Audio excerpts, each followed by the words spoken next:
itu nanti lain waktu saya akan kupas lagi cara ngemodif spraykan yang berjenis tabung bawah seperti ini. Ini merek Sagola.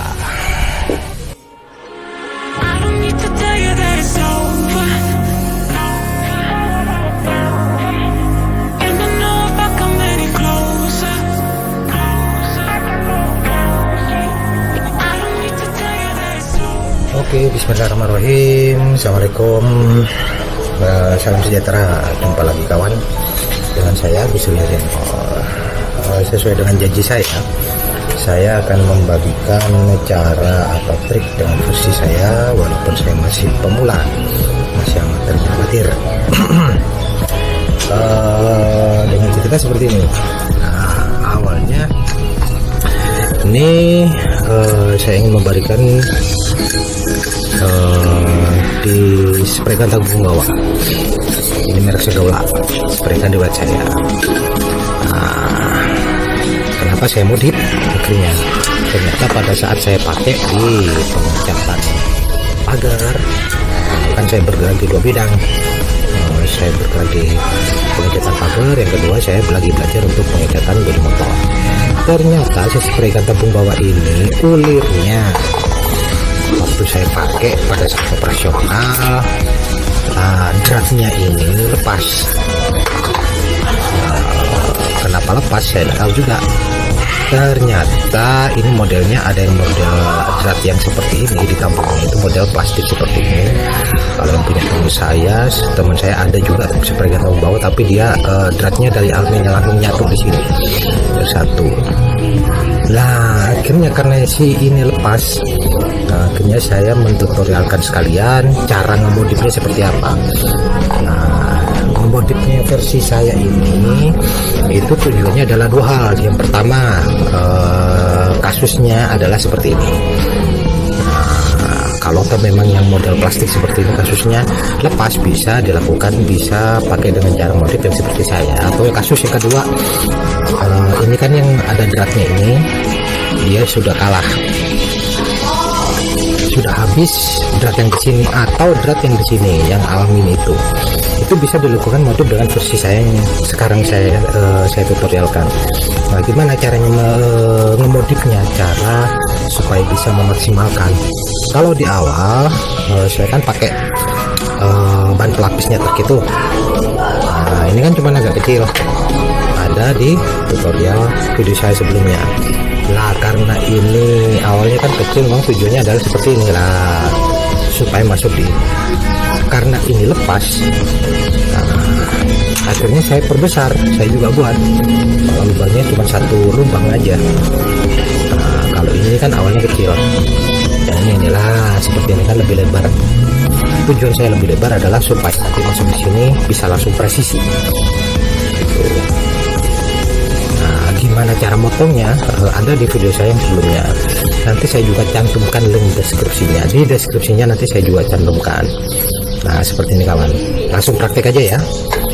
Oke, langsung kita masukkan seperti ini.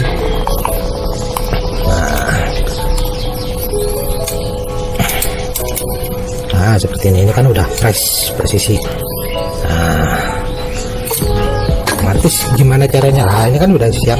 Terus gimana caranya supaya bisa terpasang? Nah, akhirnya saya membuat alat akal-akalan versi saya sih. Nah, alatnya seperti ini. Kalau teman saya dia membuatnya dengan besi siku. Nah, langsung saya tunjukkan aja. Ini saya pakai klem seperti ini, bahannya dari bekas tas ini, kulit. Awalnya saya pakai klemnya dari baja ringan, saya potong. Baja ringan saya ambil dikit, platnya kisaran 2 sentian lah, kayak model seperti ini. Cuman kalau itu enggak bisa dipakai untuk beberapa hal. Nanti saya tunjukkan di video saya selanjutnya. Yang penting saya tunjukkan yang sekarang ini. Nah, modelnya seperti ini. Nah, gimana cara buatnya? Ini kreasi saya aja, versi saya.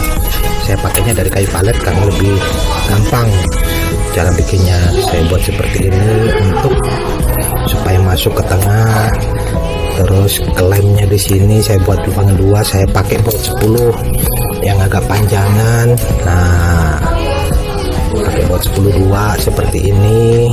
Kalau ukuran panjangnya kalau punya saya kisaran ada 10 sentian lah, 15 cm malah juga lebih bagus sih, tidak masalah. Yang penting nanti pada saat pemasangan kita juga bisa pasangnya. Nah, saya contohkan kawan ya, langsung saya kasih air aja ya. Ini sebagai percontohan aja, saya kasih air. Nah, ada air ini, langsung saya masukkan seperti ini cara masangnya. Yang penting modelnya seperti ini. Saya membuatnya dari kayu karena lebih mudah dan tanpa ngelas. Kalau yang versi teman saya dia pakai besi siku, ini pakai besi siku gini, ini besi siku gini, kesini terus dia dibor. Proses pengerjaannya lama. Kalau masa awetnya sih awet itu, karena memang dia medianya besi, sedangkan kalau yang versi saya media kayu. Cuman kalau kelebihan versi saya ini lebih enteng tuh. Kalau yang pakai besi siku apa itu dia lebih berat. Ya tujuan saya sih sebetulnya pada saat operasional biar kita tidak cepat capek aja tuh. Ya tergantung dari kawan-kawan sendiri aja tuh. Cuman kalau versi saya lebih suka yang seperti ini. Nah, oke, kita pasang kawan. Nah, terus cara ngeklaimnya pakai apa? Bagusnya kalau ini kan pakai baut 10. Kalau ada sih pakai kunci T aja, lebih cepat. Kalau nggak punya ada masalah sih, kunci 10, kunci pas, kunci ring, kunci 10.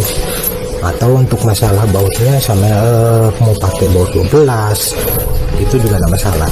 Terus saya kasih ring, ini ring. Nah, tujuannya apa? Karena kayu palet ini kan dia rapuh sebetulnya. Supaya nggak gampang jebol aja di kayunya, nggak gampang kekikis sama mur baut, saya kasih ring. Ringnya saya iseng-iseng bikin dari bekas baterainya. Nah, seperti ini.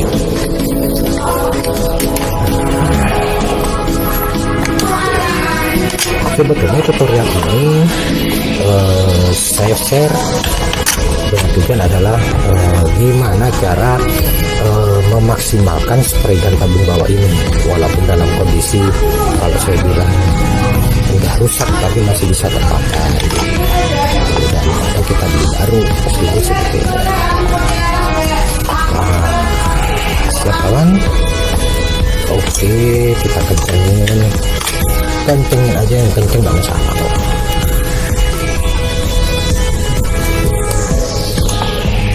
Oke, udah siap. Oke, kita praktekkan kawan ya. Nah, kita pasang ini. Nah, karena ini tips dari saya sih sebetulnya sekedar saran, karena ini ada kategorinya spray gun ini begitu kompresor dihidupkan dia langsung keluar.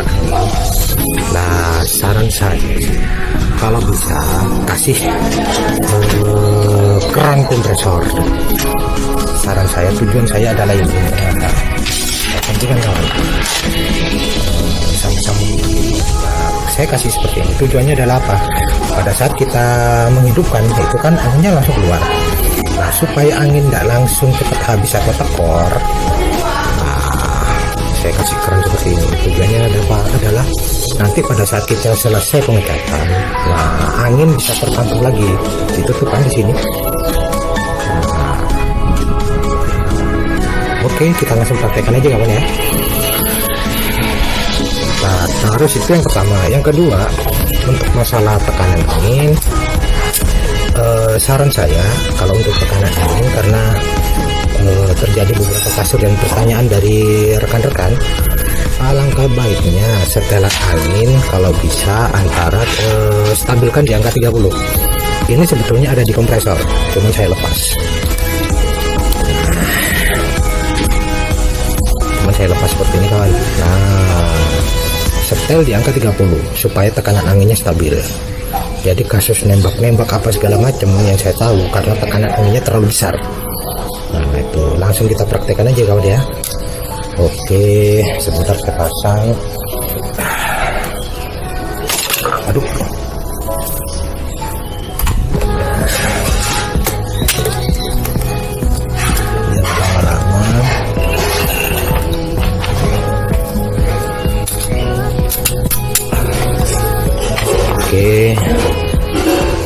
kita hidupkan kawan.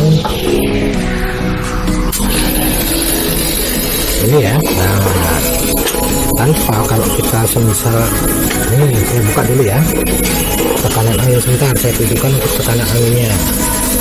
Tekanan angin di angka 30 ya kawan ya. Nah, itu pertama supaya lebih stabil. Oke, yang kedua, nah ini karena dia kategorinya yang saya bilang tadi, begitu kompresor hidupkan sebetulnya dia langsung ini, makanya saya kasih langsung ke sini lah, begitu gitu si angin ini keluar. Itu bedanya dengan yang sistem gravity. Mereka sistem gravity seperti ini atau yang jenis 75, dia kalau ditekan baru keluar angin, jadi ditekan nggak ada. Cara mengakalinya supaya angin itu bisa tertampung ya ini tadi pakai selang ini. Otomatis kan dia nggak keluar angin toh, baru pada saat operasional bisa dipakai lagi. Oke kawan, kita lanjut. Apakah bisa atau tidak dengan sistem kalian seperti ini.